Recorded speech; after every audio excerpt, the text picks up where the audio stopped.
Hey guys, this is going to be the response to some of the Q&A questions.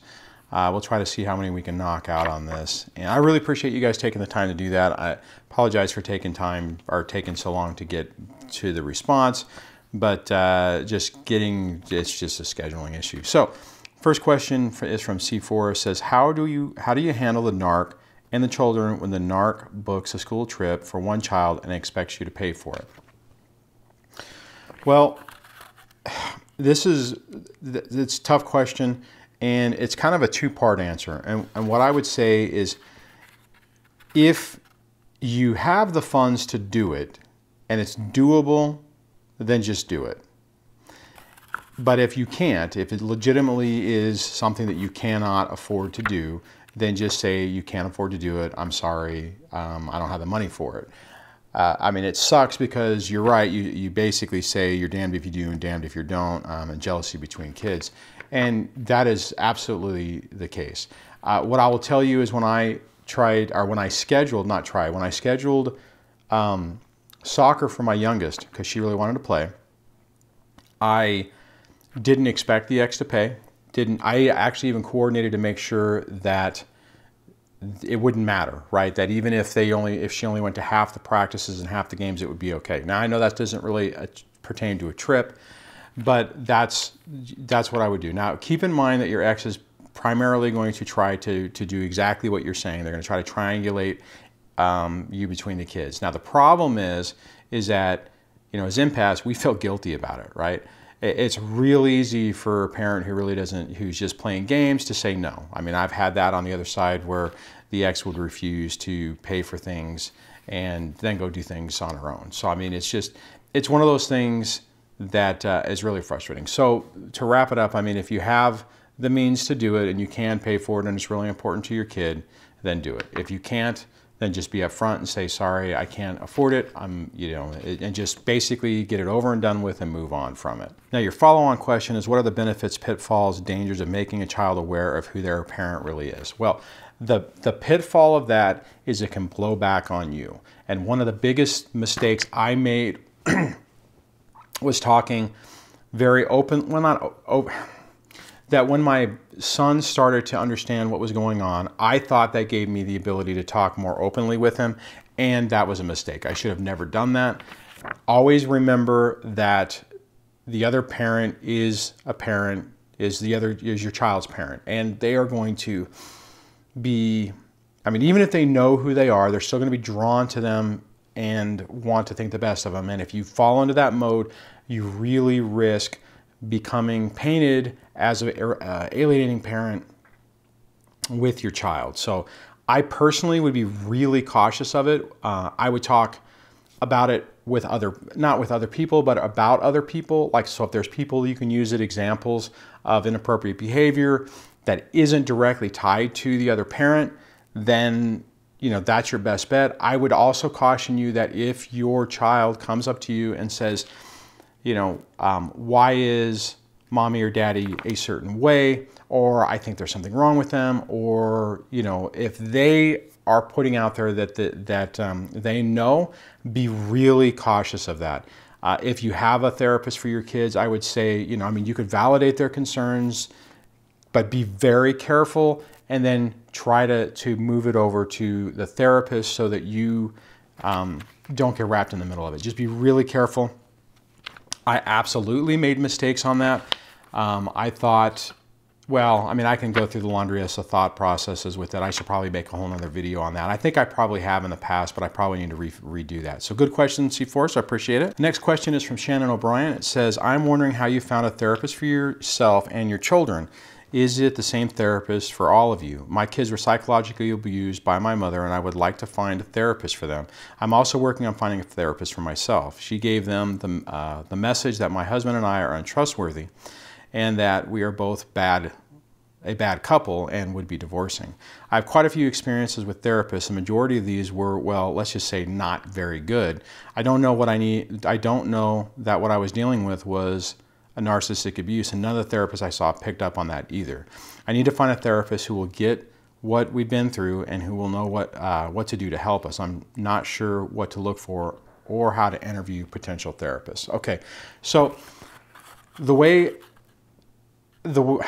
technically the kids therapist was recommended by a pediatrician. It was a highly contentious issue. I personally thought my ex was therapist shopping to try to find somebody who would validate her concerns and help convince my son that he didn't want to be around me, that we had an estranged relationship, and that he wanted to live with her. And effectively, that's pretty much what they were trying to do whenever I finally met with a therapist. So, as I've mentioned in other videos, I have not been overly thrilled with the therapist the kids were using. They're actually not in therapy at the time because the therapist doesn't have time slots for them, and they lost their slots. So they're currently not in therapy. I'm trying to fix that, basically going through what you're talking about right now. My biggest problem right now is finding someone to actually answer the phone or call me back.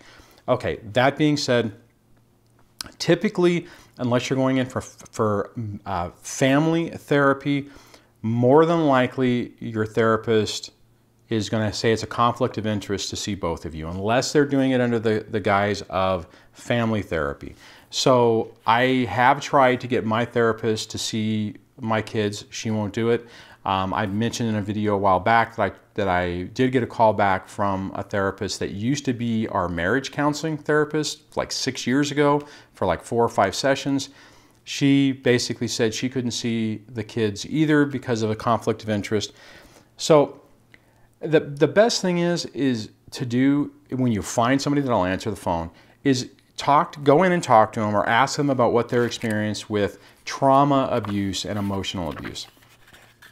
And you can listen to what they say, and you can even say, like, if you're talking about your kids, what is your methodology for dealing with kids in a really contentious divorce? You might want to stay away from using, what are you, saying, what's your process for dealing with a child who has a cluster B parent who is comorbid, borderline personality disorder, comorbid with narcissistic personality disorder. You probably don't necessarily want to do that because you don't want to be basically trying to say that you're diagnosing people, because it'll actually kind of make you look like you're a little off. So, but just stick with the behavioral things that you're dealing with. You know the terms. You know what the issue is. Look for them to say the same thing. And I mean, I know that's a pain because you have to do some interviewing with people, but I think it's that's your best bet. Now, the same thing. Now, for me, both the therapists that I had, the first one I had was recommended by a friend of mine who was having really great results with her, and I went to see her, and she was really great. The problem was she wasn't on insurance, and at that time I was in the middle of the divorce. Money was really tight, and it was out of what do you call it, cycle, or out of plan. So I was paying for it up front. So paying close to $100 every week or every other week at that time was just, I couldn't do. Later, whenever I was looking for another therapist, I ended up using the one I was going to use for, that was recommended to work with both my ex and I to be able to co-parent and work together. The ex refused to go. Since I had kind of made contact, I figured, you know what the heck, I'll just use her. The best decision I ever made. Now, the caveat on that is, and I didn't know it at the time, is she listed herself as a trauma, PTSD therapist. So that would be the other thing to look for, is people who are skilled in that. Again, it's going to come down to interviewing the person, having the first couple of meetings with them, determining whether you feel they're a good fit with you, and bottom line is if they're helping you, right? And if they're not, find someone different. And if they're hurting the situation, then stop seeing them. Okay, the next question is from Savvy Duns. It says, how do you deal with a narc seeming to get away with everything? This is a really great question. I feel like you spoke on this before, but now that it's actually happening to my case, I'm seriously want to punch a wall. All we do is sit and wait for the worst, seems. We talk to law, and it's always wait response. No matter how crazy she's gotten, even with evidence, you start to feel crazy a bit seeing it happen so much.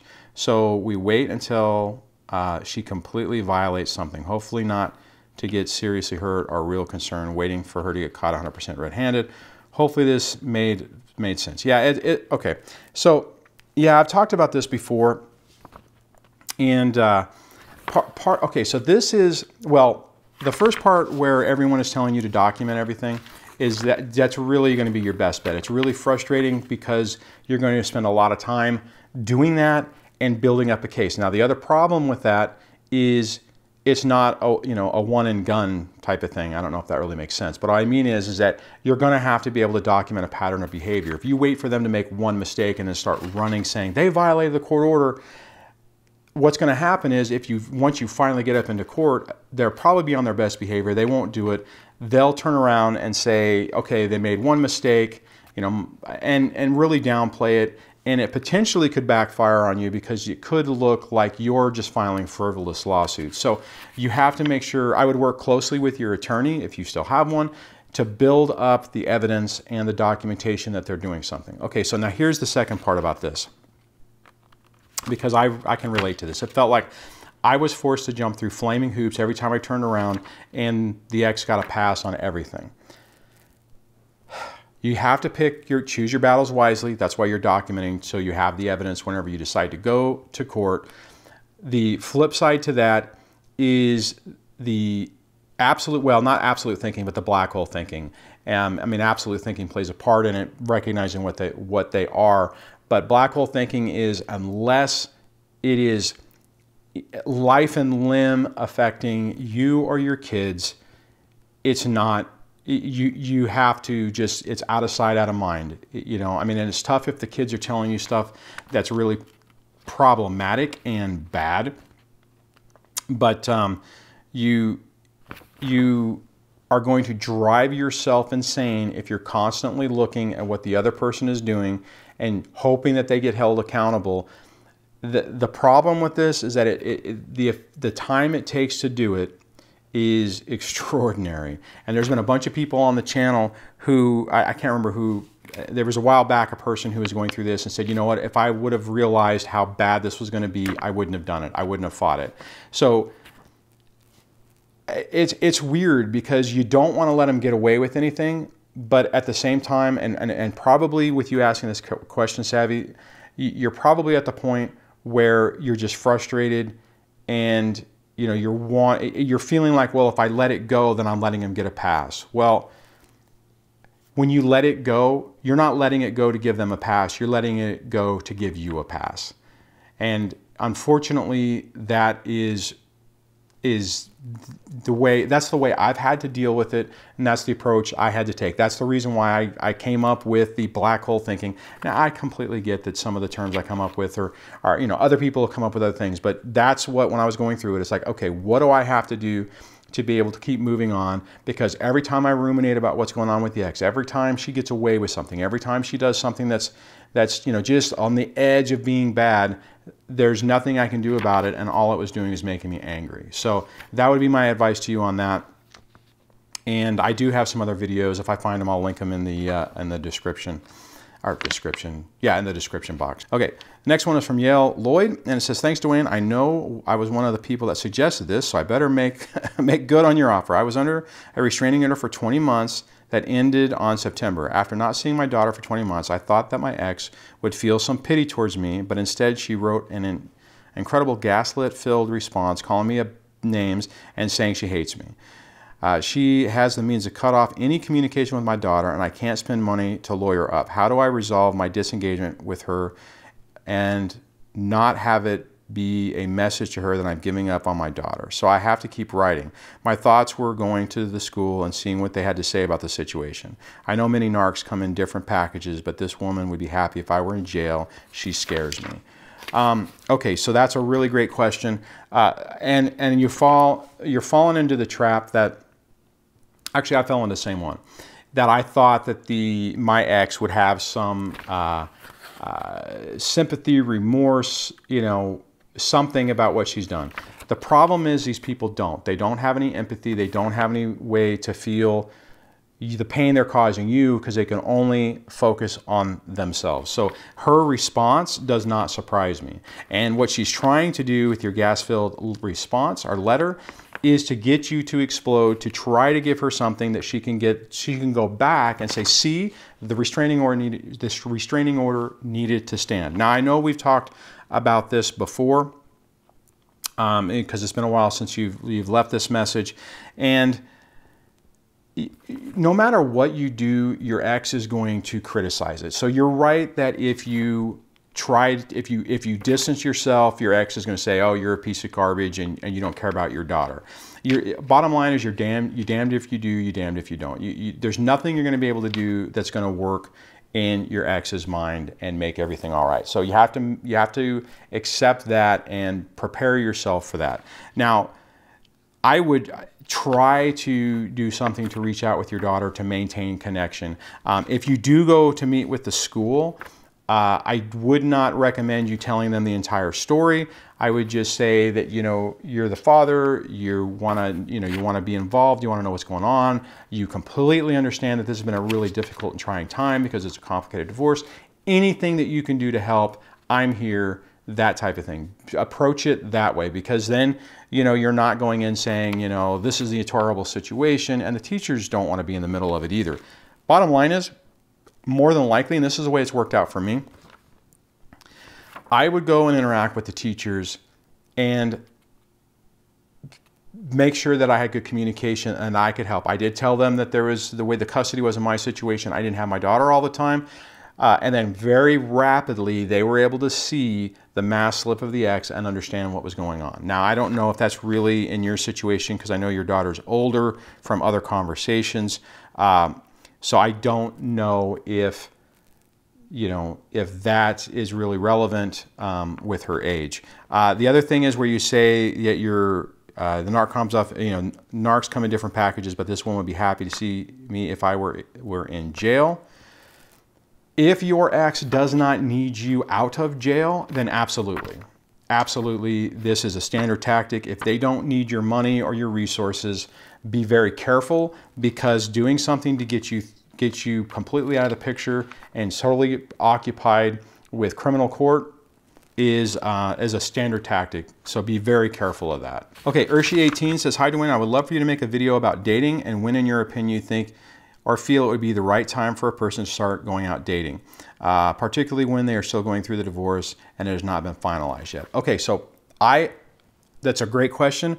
I would recommend you wait. I would absolutely recommend you wait until your divorce is final, because you can guarantee that if you do anything that the ex can then use against you and play games with, they will absolutely do it. So at the beginning stages of it, you're going through, especially through a highly contentious divorce, it's not a good time to do it because you have too many things going on.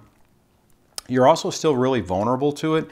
And I understand the space, because I was in the same space. And to be perfectly honest, if the universe hadn't lined up to make it to where it was basically impossible for me to date at that period of time, where I worked, I was a senior manager. So effectively everybody I dealt with was either underneath me or underneath a boss that worked for me, or was in a different section that I still had not influence over, but I mean, it just was really complicated. So the entire people that I saw every day were pretty much off limits unless I wanted to risk, getting fired. Okay, second part from that is wait until you've healed yourself. I have a book that I recommend a lot that I'm sure you've seen me recommend it. I may have even recommended it to you, which is Rebuilding When Your Relationship Ends. I'll put a link in the description for that book. You really need to work on yourself. You need to understand how you got to this point, what happened, what is wrong, what are your issues with your boundaries, so that you're healed, that you don't risk getting in one of these relationships again. If you do it too fast, that's a significant risk. Now, what I'll tell you is, and this is what I kind of hinting at before, is I completely understand where you're coming from, I think, because I know for me, if I could have found somebody, it would have made me feel better about the situation. It's like, oh, okay, see, well, somebody else does care about me. Someone else does love me. The problem is, well, and then you also, it's one of those things in your mind where you're thinking, okay, well, if I can do something to show the ex that, not to get them back, but just like, hey, I don't need you, I can do whatever, right? It seems like it's real easy. Now, I know I've said in my situation, my ex hasn't been dating openly. It seems like it's, even though she's bringing more people around, she's still not saying they're dating, but it's like starting to change now, like 4 or 5 years later. It's typical, it seems it's typical for a narc to really be able to jump into a relationship again. It depends on what they're looking for. What I'm saying on that is, if you see them moving on, you know, and you don't want to be like left behind.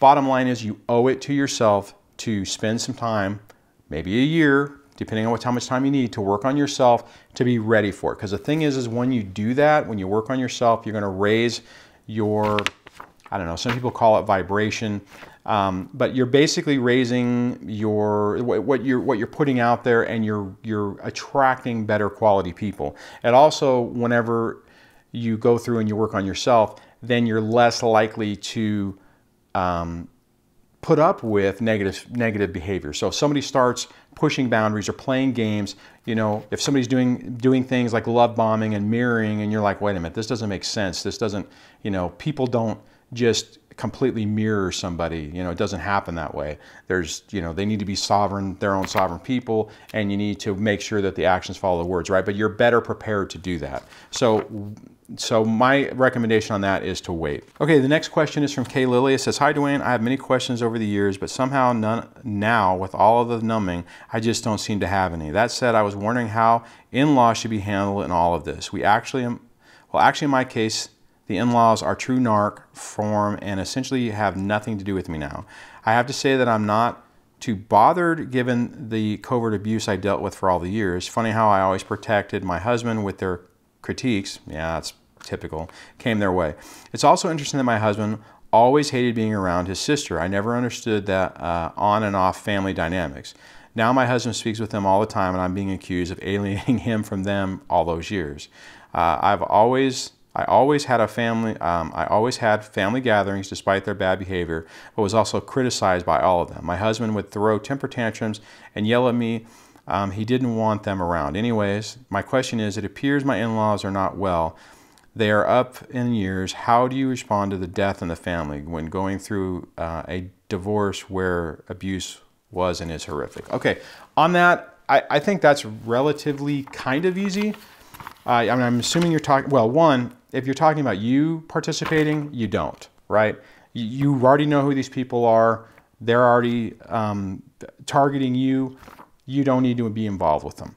Now, for your kids, you make sure that your ex has the ability to take them to a funeral or whatever. When it happens, then that would be my advice on that. But you don't want to be there. You don't want to put yourself in the middle of it. There's no reason to. If you have custody of the kids, whenever a situation like that happens, you can facilitate to allow your ex to take the kids to go. I mean, if you really feel like you need to for your kids to take them to visit them in the hospital or something like that, I just be careful when you put yourself in the middle of that, because all you're going to get you're not going to get any praise. You're not going to get any recognition for what you're doing. You're only going to get the hate that you already mentioned you're getting. And, it's just be careful what you put yourself through. Okay, another question from Kay Lilly says, when is a narc not a narc? I mean, I believe one should realize that being a serial adulterer is not a cool thing, and that if one is truly unhappy in a marriage, then maybe divorce is the best option. I completely agree with you on that. Certainly not everyone who cheats on their spouse is a narcissist, as mistakes in life can happen, but a lifestyle clearly indicates more than just a mistake. Taking away someone's choice in life by choosing for them all the while having another life is wrong, and people who do those sort of things are narcissists. Of course, in these cases where there's more than just serial adultery that is occurring, the hurt and anger that evolve from being on the receiving end of this behavior do at times turn people who are not narcs into people they normally aren't, which is absolutely true. I will say that in my case, I would have never allowed my husband to have my children given this crazy ass drunken and womanizing behavior, even not even for a second. And if that meant restraining orders or what have you, then so be it. Responsible people don't do crazy stuff. Children and animals need protection. I agree with people keeping children from their parents at all unless they are in harm's way, emotionally or otherwise. And in that case, then in my books, the gloves are off. Okay, so see, the problem with that is, yeah, I mean, if you had a lot of money, you could pull that. I mean, you could pull that card and try to use that to affect custody. It's just the problem is nobody, the legal system doesn't really care about cheating unless you're in a fault-driven state, and most states are no fault now. I don't see how it would really help. Now, the behavior is wrong. If it's continuous and shows a pattern of behavior, that is a big issue. I mean, I guess if they're doing it and they're doing it in front of the kids, and you can demonstrate that through private investigators or comments with the kids, then maybe you could have be effective on that. You know, bottom line, when you said when is a narc not a narc, and I've said this before, a lot of times, you know, if somebody is toxic and they're doing bad things, it doesn't matter what they are, right? You know, it doesn't give them a pass for the behavior, like you said, but it also, you know, you don't have to necessarily label the person, because bottom line is you're not going to be able to go into court and say, you know, well, Bill's a narc. You know, I think he has narcissistic personality disorder, and all the people in the courtroom are gonna go, oh, and make a decision on it. It's not. Actually, probably, if you did something along those lines, it's going to blow up in your face, because they're going to think that you're trying to diagnose somebody and you don't have the skill set to do it, even though we do have, you know, a lot of knowledge and information to basically make not a diagnosis, but an observation on patterns of behavior and the techniques of how to deal with it, and what, what's the word I'm looking for, how to deal with it, and what those personality disorders characteristics normally are. So yeah, that's a tough one. Bottom line is, like I said, it doesn't really, you don't have to define them as a narc. If they are toxic and they're doing bad things, then that's enough. Focus on the pattern of behavior. Okay, C. Forrest asks, how do you deal with Christmas presents for the children? These days, I'm just going my own way. If she wants to contribute, she can, but I expect nothing. It's always been a push and pull negotiating tactics, and worse when you are poor and new to the game and emotionally vulnerable. Never negotiate with a narcissist. Also, to lessen the less the narcissist knows, the better, and they can... and the less they can sabotage, the better. There are things like Christmas presents that you gave them perhaps should not follow up to the narc's house. Possibly gift giving should happen when they come back, depending on the holiday arrangements. All right, so you go on and say some other things. Bottom line is, what you're talking about is doing stuff yourself. Yeah, don't count on the ex, especially a narc, working with you. If you've tried to do it in the past and they won't, because they won't, narcs won't do this, then just don't put yourself through it. Don't try. I mean, it's wrong. It's frustrating. It's just one of those things that it's another thing to try to gaslight you and to draw you in to take the bait. Basically, don't put yourself in that situation. Now, if you have time where, like you're talking about visitation with the kids, I wouldn't necessarily recommend, you giving them something and taking it over to the other parents, because typically what happens is it never comes back, or it gets broken, or it gets lost, or whatnot. So, the problem is that when you do give stuff to your kids, it is theirs, and you also don't want to basically do the, you can't have anything over at your mom's, or it has to stay here. I've had problems with that in the beginning, with not necessarily Christmas presents, but like with clothes. I would get them clothes. They would take clothes over to their moms. It would disappear. They would come over with clothes that are too small and stuff like that, which is all typical BS that typically happens in this. There are some things that my kids have taken to their moms that I did have to remind them about, like, hey, you took that over, but it'd be really nice if, I could see you play with it here, stuff like that. It's just tough because you want to try to make sure you don't get triangulated with your kids, and that's what this is all about. So let me just double check the rest of what you were saying. Yeah, and you were talking about also with them buying more expensive presents of the same thing. I guess technically I've actually done that before because we don't coordinate. The kids needed headphones. I bought them nicer headphones than their mom bought them. It wasn't, I mean, we didn't coordinate, so I didn't even know what she was going to buy them, so it's not that. Bottom line is that rolls into the black hole thinking. It doesn't matter. You know, if you buy the kids a broken, you know, a coffee cup or something, or something, you know, they're going to still love it. And if the other parent's buying them, you know, a 4K TV with an Xbox that you can't afford, it doesn't matter, right? Don't focus on what's going on at the other house. Focus on what you're doing. More than likely your kids aren't materialistic little brats, and they're more than likely not going to say, well, I hate what you gave me because, you know, daddy gave me something better. You know, typically that doesn't happen, or if it does happen, that's a pretty manipulative tactic, and that could be a sign of some other problems. But focus on your environment as if it's your own environment. This is kind of the point of the black hole thinking, where you just get out of your head whatever they're doing.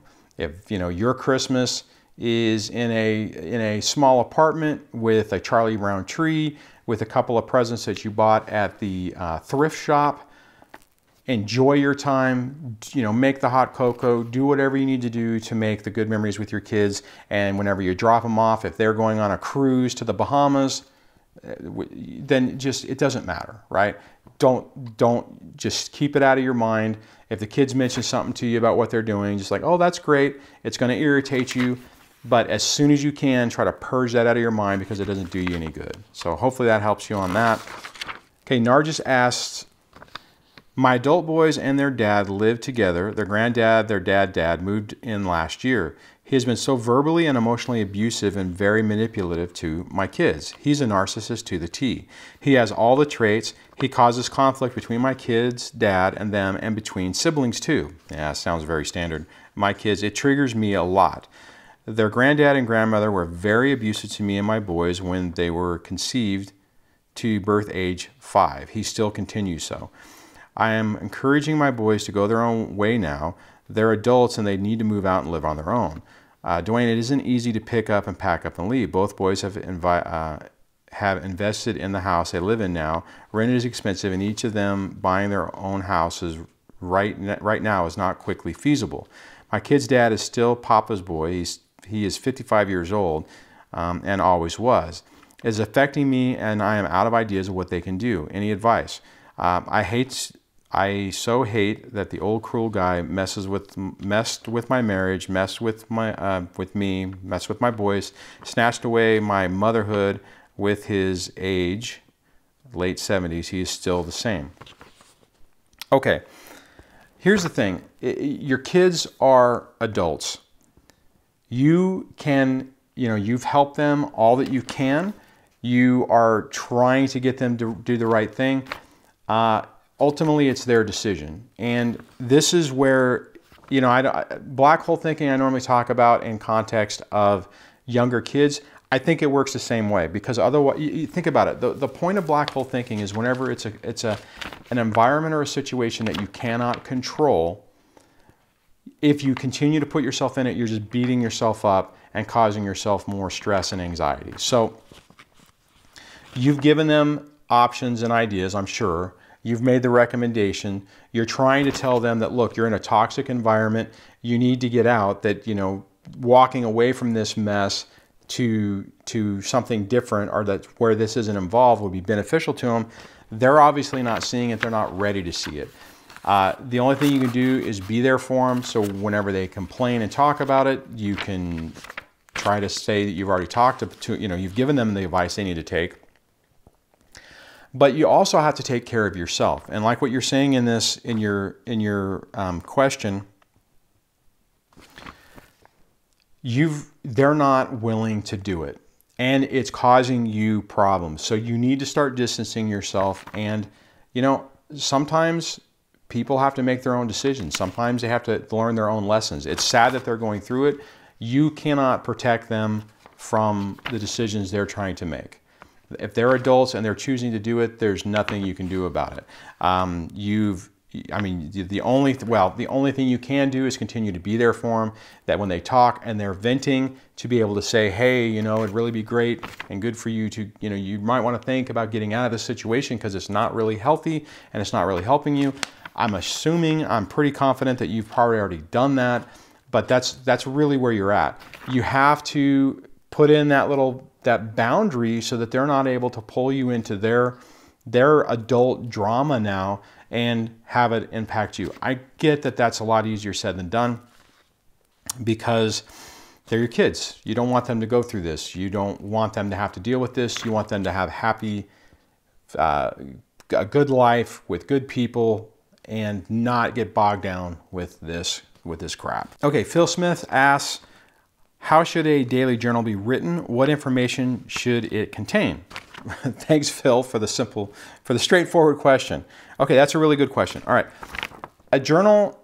Okay, and you're talking about a journal you're going to use for court. You should have a separate journal for everything that's happening with your kids and your ex, and what's happening to you, and what you would put in it.